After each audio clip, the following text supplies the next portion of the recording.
आधुनिक भारत के इतिहास में आज हम कांग्रेस का विभाजन देखते हैं जो कि सूरत अधिवेशन में 1907 में होता है। अगर हम इसके कारणों की बात करें तो 1905 में कांग्रेस का अधिवेशन बनारस में होता है। 1905 में कांग्रेस का अधिवेशन बनारस में होता है और इसके अध्यक्ष बनते हैं गोपाल कृष्ण गोखले।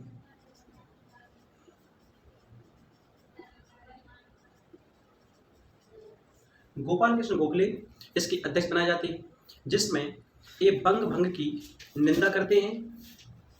इस अधिवेशन में बंग भंग की निंदा की जाती है, यानी बंगाल के विभाजन की निंदा की जाती है और साथ ही प्रिंस ऑफ वेल्स के भारत आगमन के स्वागत का प्रस्ताव भी पारित किया जाता है। साथ ही प्रिंस ऑफ वेल्स के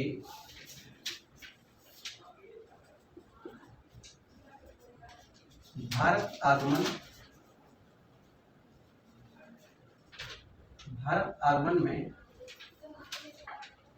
के स्वागत का प्रस्ताव भी पारित किया जाता है।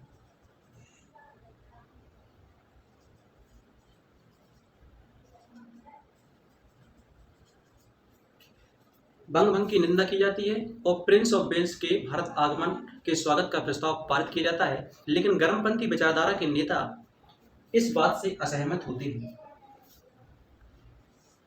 यानी कि जो गर्मपंथी विचारधारा के नेता थे,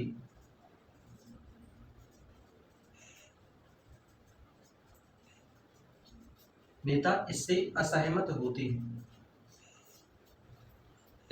होते हैं। इसके बाद 1906 में कांग्रेस का अधिवेशन कलकत्ता में किया जाता है।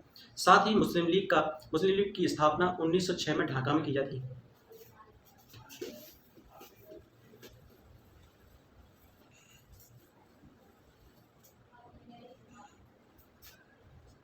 उन्नीस सौ छह में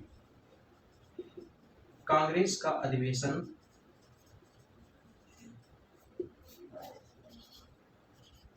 कलकत्ता में होता है और साथ ही 1906 में ही मुस्लिम लीग की स्थापना ढाका में की जाती है।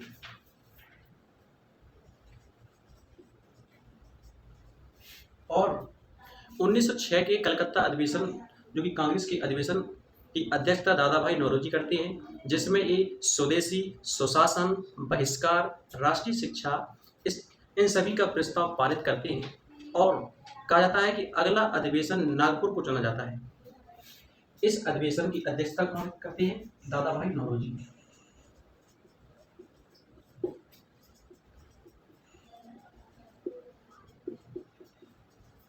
दादा भाई नौरोजी इस अधिवेशन की अध्यक्षता करते हैं, जिसमें ये स्वदेशी, स्वशासन,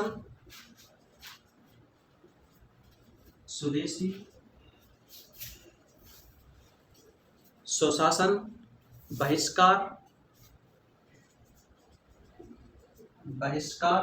और राष्ट्रीय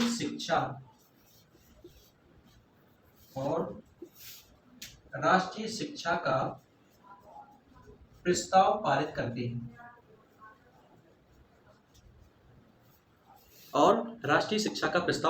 हैं। और अगला अधिवेशन नागपुर को चुना जाता है। 1907 का अधिवेशन और अगला अधिवेशन नागपुर को चुना जाता है।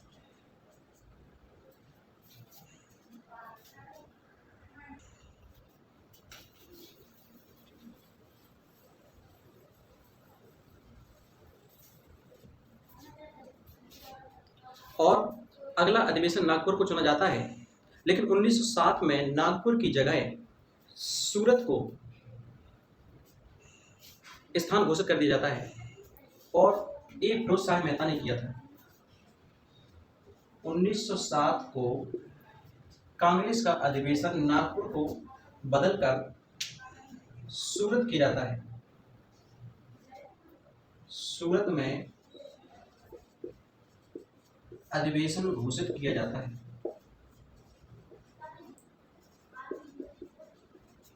सूरत में अधिवेशन घोषित किया जाता है और ए फिरोज शाह मेहता ने किया था। ए फिरोज शाह मेहता ने किया था, जो कि नरमपंथी विचारधारा के नेता थे। जबकि नागपुर के अधिवेशन की अध्यक्षता बाल गंगाधर तिलक करने वाले थे, जो कि गर्मपंथी विचारधारा के नेता थे। अगर हम गर्मपंथी विचारधारा के नेताओं की विचारधारा को देखें तो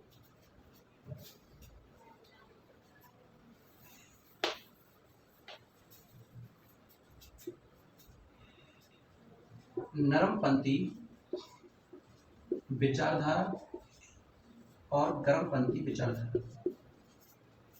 गर्मपंथी विचारधारा, जो नरमपंथी विचारधारा के नेता थे जैसे फिरोज शाह मेहता, इस स्वदेशी आंदोलन केवल बंगाल तक सीमित करना चाहते थे। ये स्वदेशी आंदोलन, ये चाहते थे कि स्वदेशी आंदोलन केवल बंगाल तक सीमित रहे और केवल विदेशी वस्तुओं का बहिष्कार हो। केवल विदेशी वस्तुओं का बहिष्कार हो। लेकिन जो गर्मपंथी विचारधारा के नेता थे, इनका मानना था कि आंदोलन बंगाल के बाहर भी हो, यानी आंदोलन राष्ट्रव्यापी हो। ये चाहते थे कि आंदोलन राष्ट्रव्यापी हो और बहिष्कार वस्तुओं और सेवा दोनों का हो। वस्तुओं का भी हो और सेवाओं का भी हो। जब 1907 में कांग्रेस का अधिवेशन सूरत में होता है तो इसके अध्यक्ष रास बिहारी घोष बनते हैं। 1907 में जब कांग्रेस का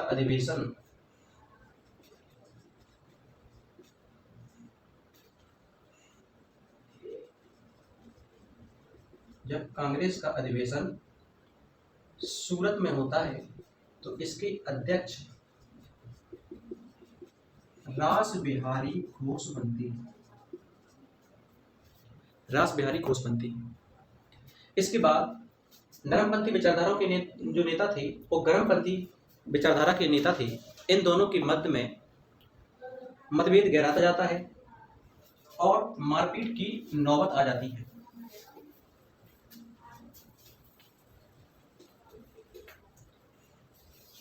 एच बेनिसन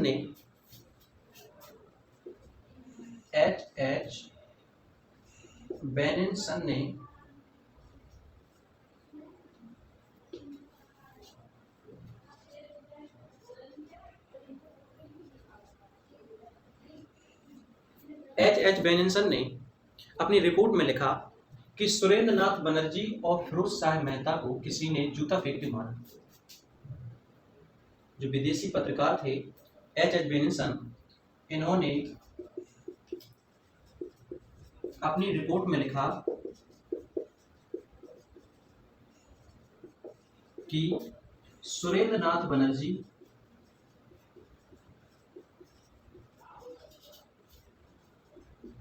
और फिरोज शाह मेहता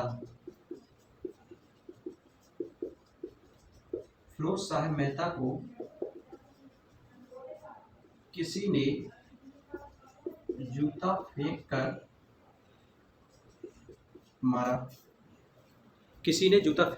मार दिया। तो एनी बेसेंट ने इस घटना को कांग्रेस के इतिहास का काला दिवस कहा। तो एनी बेसेंट ने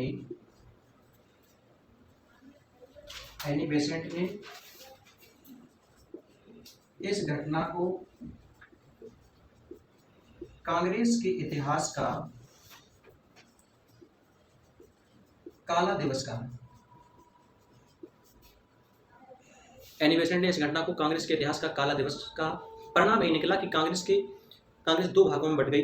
नरमपंथी विचारधारा नेता एक तरफ और गर्मपंथी विचारधारा के नेता एक तरफ, यानी कांग्रेस दो भागों में बट गई, नरमपंथी और गर्मपंथी।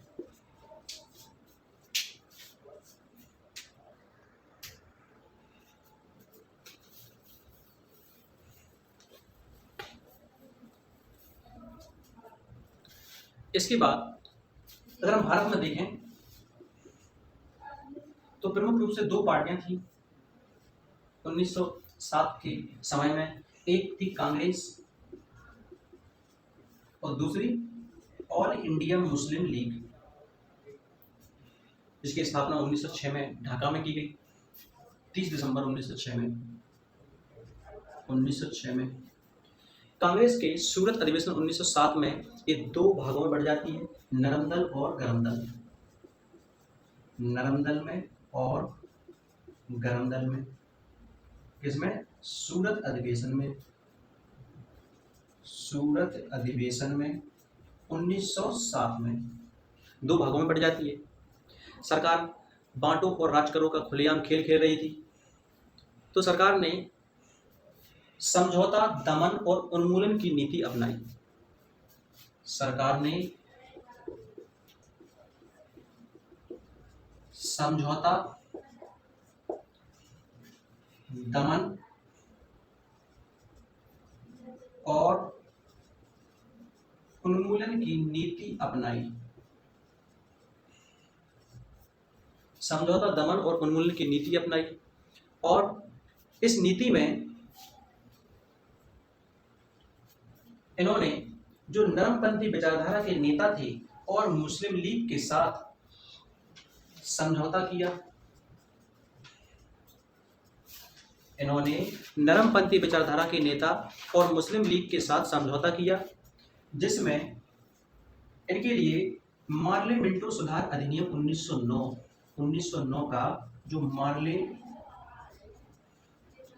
मिंटो सुधार अधिनियम था, मार्ले मिंटो सुधार अधिनियम था, वो लेकर आई सरकार। और जो गर्मपंथी विचारधारा के नेता थे, इनका दमन किया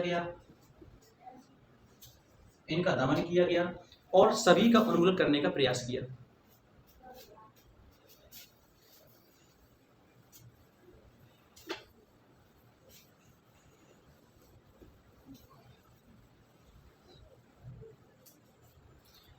यानी सरकार ने समझौता, दमन और उन्मूलन की नीति अपनाई, जिसमें सरकार ने नरमपंथी विचारधारा के नेता और ऑल इंडिया मुस्लिम लीग, जिसकी स्थापना 1906 में ढाका में की गई, इनके साथ समझौता किया और समझौते के तहत 1909 में मार्ले मिंटो सुधार अधिनियम लाई सरकार।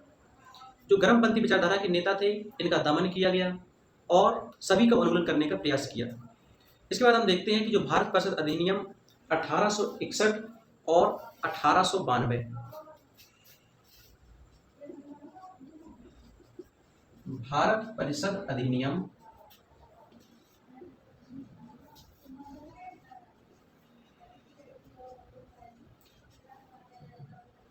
1861 और 1892। तो जो भारत परिषद अधिनियम 1861 को हम देखते हैं,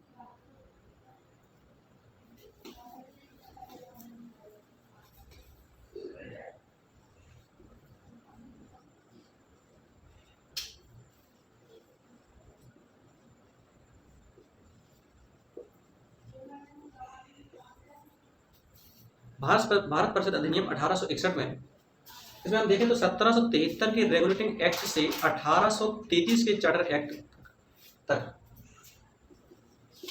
1773 के रेगुलेटिंग एक्ट से 1833 के चार्टर एक्ट तक यहाँ पर शक्तियों का केंद्रीकरण देखने को मिलता है, यानी कि यहाँ तक 1773 से 1833 तक शक्तियों का केंद्रीकरण देखने को मिलता है। शक्तियों का केंद्रीकरण देखने को मिलता है और जिसमें इसके बाद शक्तियों का विकेंद्रीकरण देखने को मिलता है, जिसमें बंबई और मद्रास के जो गवर्नर थे उनको विधि बनाने का अधिकार दिया गया और कानून में संशोधन करने का भी अधिकार दिया गया। इसी एक्ट के तहत अन्य प्रांतों में भी परिषद का गठन किया गया, जैसे 1862 में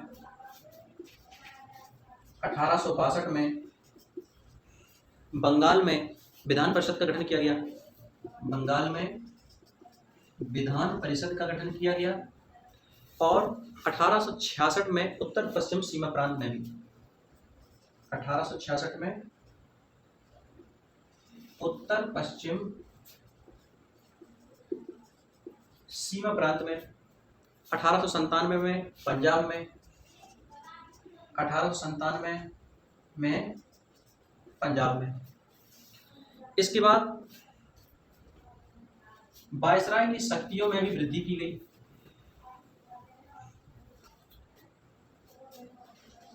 इसके बाद वायसराय की शक्तियों में भी वृद्धि की गई और यहाँ पर वायसराय की शक्तियों में वृद्धि में हम देखें तो इसको नए प्रांतों का गठन करने का अधिकार दिया गया। नए प्रांतों का गठन करने का अधिकार, यानी कि नए प्रांतों का गठन कर सकता था, प्रांतों की सीमाओं में परिवर्तन कर सकता था वायसराय, प्रांतों की सीमा में परिवर्तन कर सकता था और वायसराय के पास यहाँ पर वीटो पावर भी थी, यानी वीटो पावर का अधिकार, वीटो पावर का अधिकार दिया गया और गवर्नर या लेफ्टिनेंट गवर्नर की नियुक्ति का भी अधिकार दिया गया। यानी जो प्रांतीय गवर्नर हैं, गवर्नर या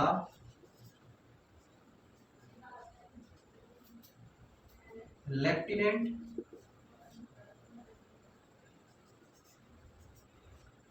गवर्नर की नियुक्ति का अधिकार भी इनको दिया गया और वायसराय अपनी परिषद का विस्तार भी कर सकता था, जिसमें 6 से 12 अतिरिक्त सदस्य थे और जिनमें आधे सदस्य गैर सरकारी होंगे। यानी वायसराय अपनी परिषद का विस्तार भी कर सकता था, करने का अधिकार दिया गया। वायसराय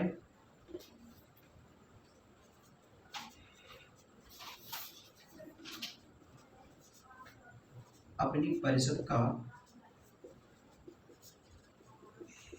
विस्तार भी कर सकता था, जिसमें 6 से 12 जो अतिरिक्त सदस्य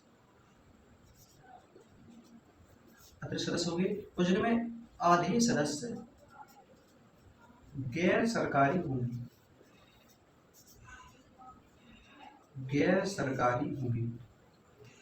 जिनमें आधे सदस्य गैर सरकारी होंगे।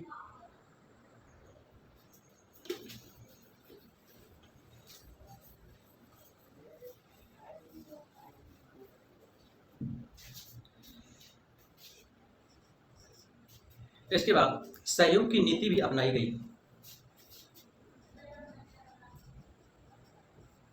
सहयोग की नीति अपनाई गई और प्रथम बार भारतीयों को विधि बनाने में शामिल किया गया। प्रथम बार भारतीयों को विधि बनाने में शामिल किया गया। प्रथम बार भारतीयों को विधि बनाने में शामिल किया गया। लॉर्ड कैनिंग ने 3 भारतीय सदस्यों को परिषद में शामिल किया।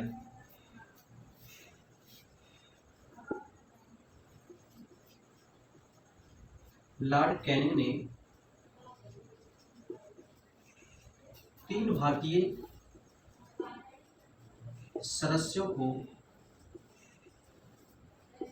परिषद में शामिल किया।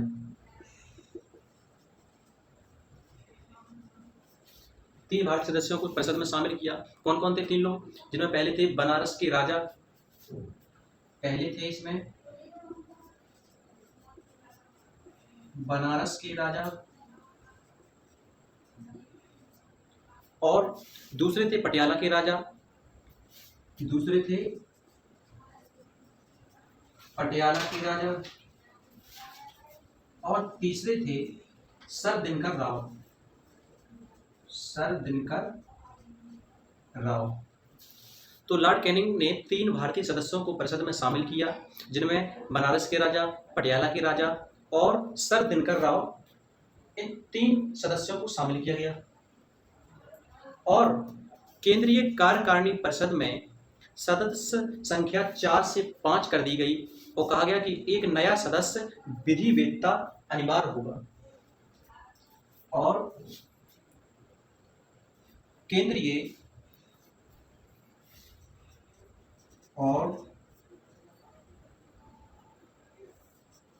केंद्रीय कार्यकारिणी परिषद में सदस्यों की संख्या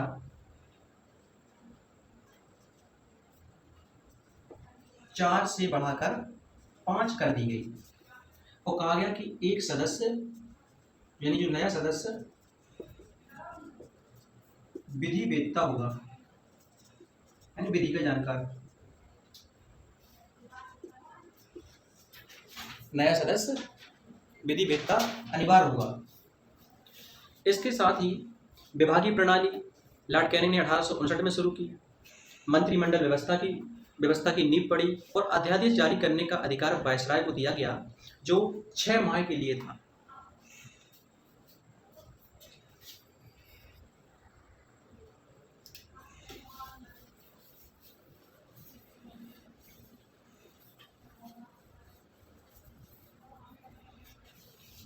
इसके बाद हम 1873 का अधिनियम देखें। 1873 का अधिनियम। तो 1873 के अधिनियम में ईस्ट इंडिया कंपनी को कहा गया कि कभी भी भंग किया जा सकता है। इसमें कहा गया, इस अधिनियम में कहा गया कि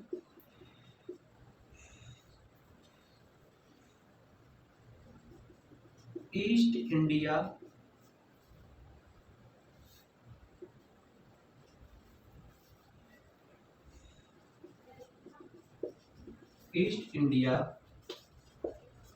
कंपनी को कभी भी भंग किया जा सकता है। ईस्ट इंडिया कंपनी को कभी भी भंग किया जा सकता है। और 1 जनवरी 1884 में, यानी 1 जनवरी 1884 में ईस्ट इंडिया कंपनी को भंग कर दिया जाता है। 1 जनवरी 1884 में ईस्ट इंडिया कंपनी को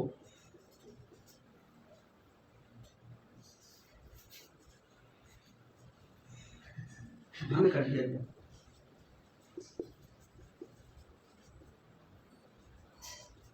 ईस्ट इंडिया कंपनी को भंग कर दिया गया। इसके बाद अगर हम देखें 1876 के अधिनियम को, 1876 का अधिनियम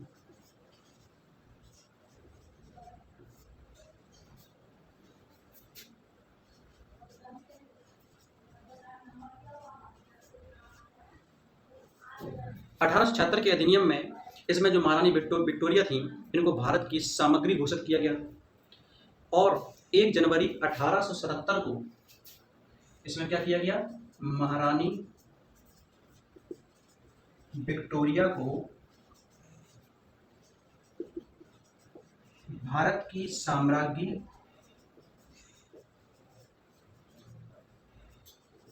घोषित किया गया। भारत की साम्राज्य घोषित किया गया। और 1 जनवरी 1877 में दिल्ली दरबार में सार्वजनिक घोषणा हुई जिसमें महारानी विक्टोरिया को कैसर ए हिंद की उपाधि से सम्मानित किया गया। यानी 1 जनवरी 1877 में दिल्ली दरबार में महारानी विक्टोरिया को कैसर ए हिंद की उपाधि से सम्मानित किया गया। महारानी विक्टोरिया को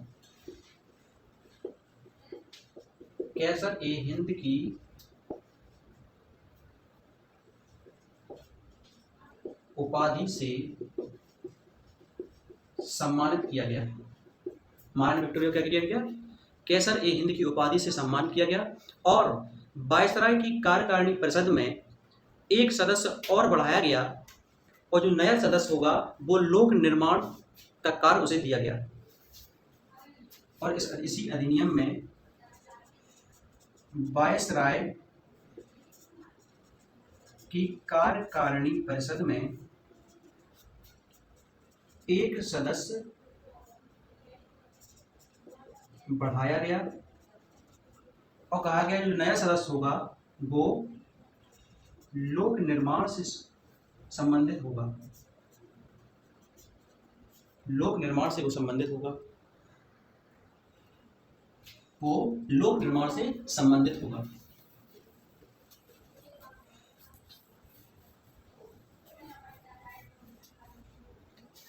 इसके बाद हम देखते हैं कि भारत परिषद अधिनियम 1892 को। इसके बाद हम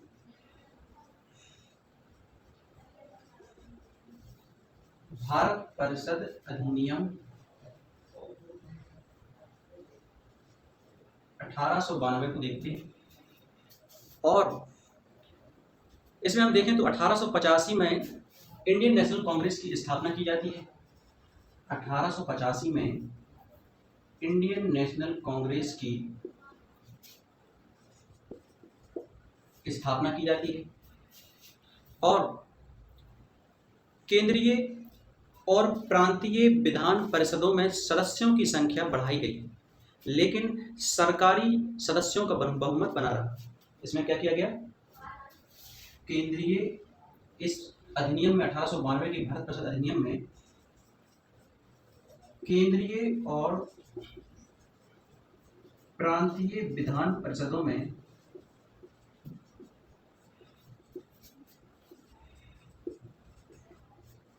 सदस्यों की संख्या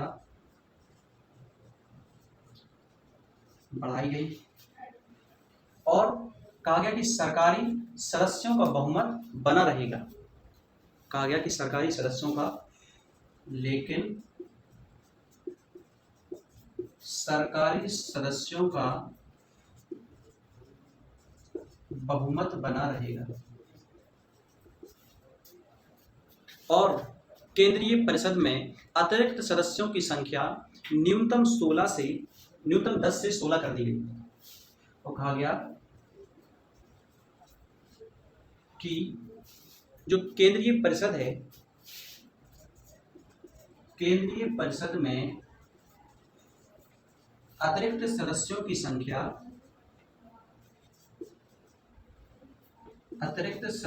संख्या न्यूनतम 10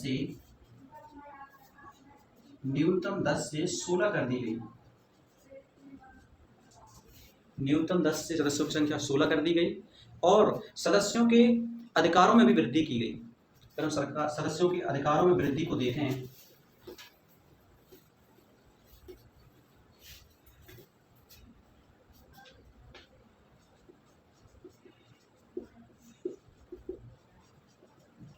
सदस्यों के अधिकारों में वृद्धि,